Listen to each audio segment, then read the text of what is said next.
There was a tree up near McKinley Ridge, far off the trail. No road went to it, no map showed it, but every man in the camp knew where it stood. Tallest in the grove, never dropped a limb, no moss on its bark, and no bird ever landed in it. Old Henry used to say that tree could feel you. No one ever cut it, not once, but that didn't stop it from taking men.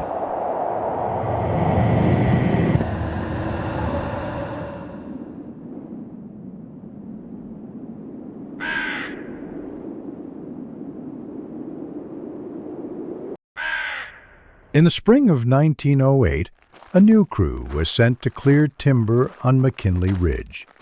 It was remote, high up, and colder than it should have been for that time of year. 12 men, 2 saws, mules, provisions, and a week's worth of powder. And just like every other crew before them, they didn't last long. They set camp a half-mile down from the tree. Not because they were scared, not yet, but because the ground near it never warmed. The firewood wouldn't catch right. The forest was wrong. The foreman, Reed, marked it as Unit Number 9.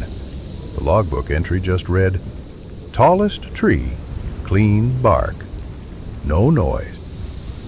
The men called it the Still One, not because it didn't move, but because it seemed to make everything else stop.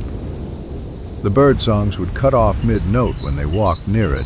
Their mules refused to go closer than 30 yards. One even bucked its pack and bolted down slope, snapping its reins. Old Buckley, a rail-skinny cook who claimed to have logged the Yukon, stopped chopping wood one afternoon and just stared uphill. When asked what he was looking at, he didn't answer, just said, "It blinked." That night, the firewood from that part of the ridge wouldn't burn. It hissed and smoked, but wouldn't catch. Even the bark was cold to the touch, wet almost. But the ground was dry. Reed told the men to cut elsewhere first, said they'd save that quadrant for last. But even then, he made sure someone always stayed at camp, just in case the trail got strange.